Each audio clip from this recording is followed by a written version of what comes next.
Hello traders. Bank Nifty की आज last weekly expiry थी, अब सिर्फ मंथली एक्सपायरीज ही होंगी। और आज पूरा दिन इसने साइडवेज बिहेव किया और कॉल के भी प्रीमियम्स मेल्ट हुए और पुट के भी प्रीमियम्स मेल्ट हुए।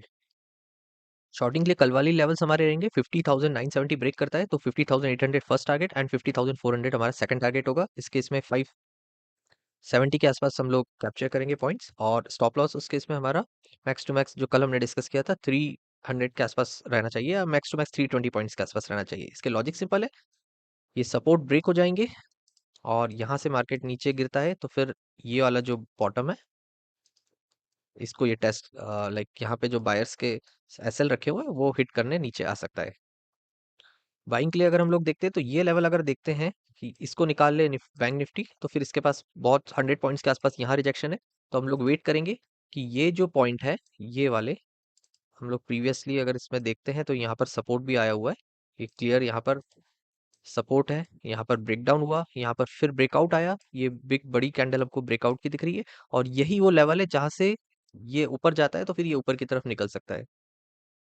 बाइंग के लिए 51,690 ब्रेक करता है तो एक बाइंग अपॉर्चुनिटी देखकर ब्रेकआउट देखकर हम लोग 51,950 का फर्स्ट टारगेट रखेंगे और 52,200 हमारा सेकंड टारगेट होगा। इसके इसमें 510 के आसपास हम लोग पॉइंट्स कैप्चर कर सकते हैं और स्टॉप लॉस 300 पॉइंट्स के आसपास का रहना चाहिए। इसके लॉजिक सिंपल है, ये जो सपोर्ट्स हैं ये ब्रेकडाउन है, ये अगेन ब्रेकडाउन हुआ, यहाँ पर ये ट्राई होगा।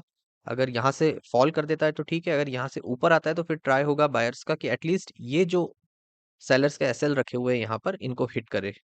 और फीबो लेवल भी अगर हम लोग यहाँ से लगाते हैं तो फीबो लेवल का 50% जो है 700 के आसपास आ रहा है, वो भी क्रॉस हो जाएगा 5690 के आसपास। तो ये और ज्यादा पावर मिलेगा बायर्स को। अब निफ्टी देख लेते हैं।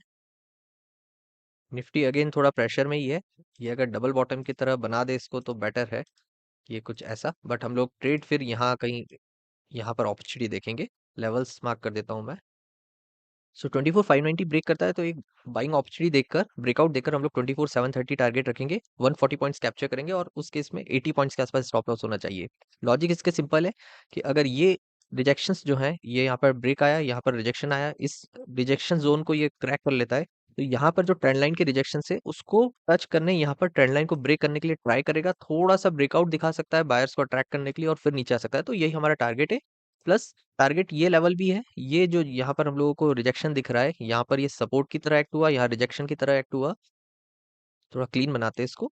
ये वाला जो जोन है इसके आसपास वो आ सकता है। यहाँ पर जितने भी एसएल रखे हुए हैं सेलर्स के उनको हिट करने, यहाँ सपोर्ट्स हैं या रिजेक्शन है तो ये ट्रेंड लाइन के रिजेक्शन के भी आसपास आ जाएगा। प्लस ये हमारा डबल बॉटम पैटर्न की तरह भी, डब्ल्यू पैटर्न की तरह भी ये बन सकता है और इसका ब्रेकआउट यहाँ आया, यहाँ हमने टारगेट रखा, 140 पॉइंट्स कैप्चर किए। शॉर्टिंग के लिए कल वाली लेवल से 24,390 ब्रेक करता है तो 24,200 के आसपास हम टारगेट रखेंगे, 190 पॉइंट्स कैप्चर होंगे और उस केस में स्टॉप लॉस 90 to 100 पॉइंट्स के आसपास होगा। इसके रीजंस हमने कल डिस्कस किए थे, ये जो सपोर्ट जोन है और आर्ली चार्ट पर यहाँ पर प्रीवियस डाटा देखते हैं तो यहाँ पर सपोर्ट है वो ब्रेक होगा तो फिर जो फाइनल इसका सपोर्ट है वो 24,200 के आसपास का है। तो इस केस में हम लोग 190 पॉइंट्स कैप्चर कर सकते हैं। कल कल निफ्टी की एक्सपायरी है तो फिर चांसेस है कि ये साइडवेज रहकर सेलर्स को मौका दे पैसा कमाने का।